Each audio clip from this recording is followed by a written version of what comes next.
Welcome to the Mind Tricks Radio Distortion of the Day. This is where I explain and discuss in under 10 minutes basic concepts in clinical psychology that I hope you will find practical and useful in your life.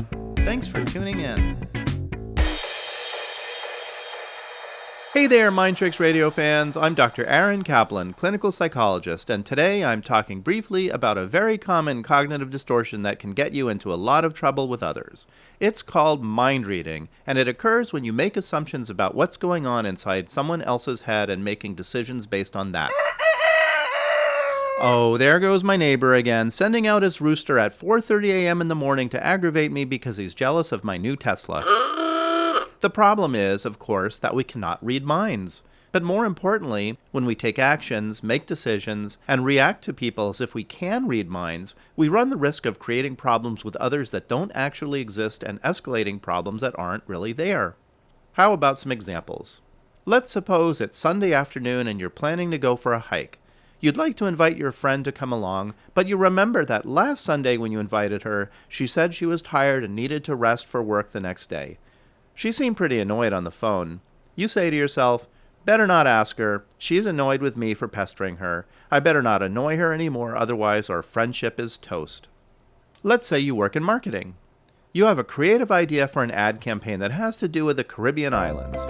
But the last time you made a creative suggestion, your boss dismissed it, saying it wouldn't work, and you felt stupid for even bringing up the idea in the first place. So you decide it's pointless to bring up your new idea with a supervisor. He doesn't like my ideas, so why bother? It's Friday night. You and your husband always eat pizza on Fridays, but today you're really in the mood for sushi. After coming home from work, he barely says hello as he walks through the door and appears annoyed and aggravated. You consider bringing up sushi with your husband, but he seems like he's mad at you. Better do whatever he wants tonight, which means Friday night pizza. Let's try one more. I have social anxiety, and when I'm around people in many situations, I begin to feel anxious. So I'm standing in a long line at the grocery store and feel myself becoming increasingly anxious.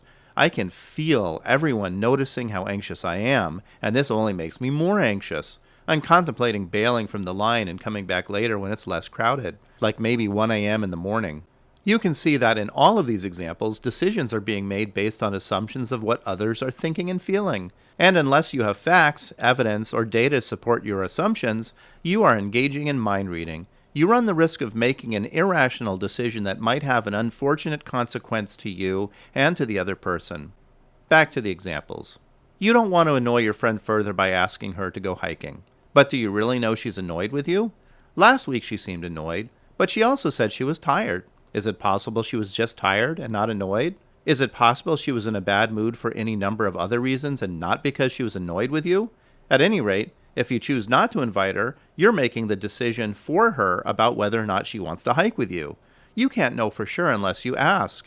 And you know what? If she is getting annoyed with you for inviting her, let her be the one to tell you that, not the other way around. So you're hesitant about bringing up your creative idea with your supervisor. You know he thinks your ideas suck, right? He didn't seem to like your last one. But first off, are you even sure he hated your last idea so much? Maybe he didn't think it was the right idea for that situation, but he appreciated your effort to think creatively.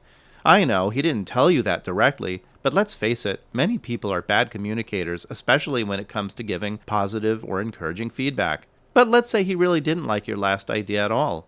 Why would he want to stifle your creative process for future projects? Your good ideas will only help him, the client, and your company in the long run. So assuming he doesn't want you to bring your ideas to the table is making the decision for him and denying him and the company the opportunity to benefit from your input. And regardless of what anybody else thinks, if you're holding yourself back from your creative and enthusiastic input, it will only lead to stagnation in your career and your life. And how's that going to be good for you? So it's going to be pizza tonight because your husband is mad at you. No way you're going to bring up sushi. But first off, do you really know he's mad at you? He could be in a mood for any number of reasons, so assuming it's because of you is mind reading. Better find out for sure, right? And even if he is mad at you for some reason, by talking with him about it, you'll have a much better chance at resolving things. Then, wherever you decide to eat, it'll be a much more enjoyable meal. And further, how do you know he wouldn't want to eat sushi just because he's in a bad mood? Maybe sushi would cheer him up. Maybe he'd like to eat sushi or something else on Friday, but he's afraid of bringing it up with you because he assumes you would be upset if he suggested something else. You don't know if you don't ask, but if you don't bring it up, you'll be eating pizza for sure. Finally, I'm anxious in the checkout line, and everyone knows it. It's like I've got a big ol' A plastered on my forehead. They're all wondering, what the hell's wrong with this guy? He must be on drugs or must be some kind of psycho. Well, first off, it's a very common misperception of anxiety sufferers that others can see right through their anxiety. Most often, the anxious person feels way worse on the inside than anyone else notices. Anxious people are notorious for imagining they are being scrutinized by people around them.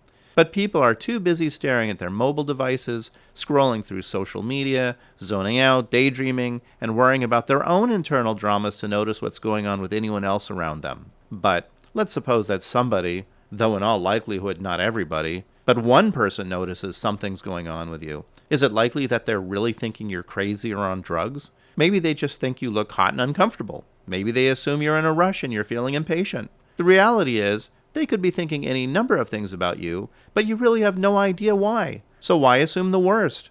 Getting out of line and leaving only makes life more inconvenient for you, and you're deciding for everyone else that you're too whacked out to be there when nobody else cares. I should mention, sometimes we do pick up on nonverbal cues about what other people are thinking. Highly observant, empathetic, and emotionally intelligent people can be good at reading subtle cues. You ask a coworker if she'd like an office party for her birthday. You notice she fidgets with her hands, looks away, stammers, and gives a non-committal response. Definitely not a clear sign that she wants a party.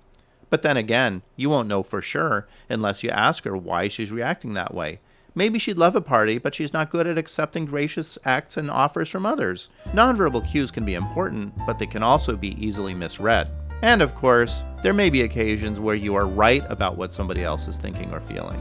Maybe you are highly perceptive, or maybe it was just dumb luck. In any case, you still need to ask yourself if it's in your best interest to go through life assuming the thoughts and intentions of others through mind reading. Because if regularly making decisions without actual data or evidence about how the other person actually thinks and feels about something, you, and potentially others, lose out.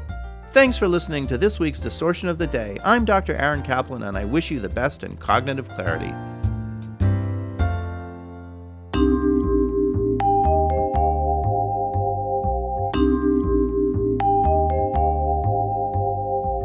Thank you for listening to Mind Tricks Radio. I hope you have enjoyed the program.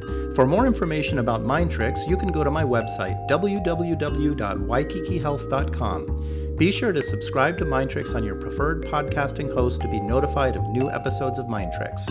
Please take some time to give Mind Tricks a good rating and review wherever you are listening. It really helps get the word out to new listeners.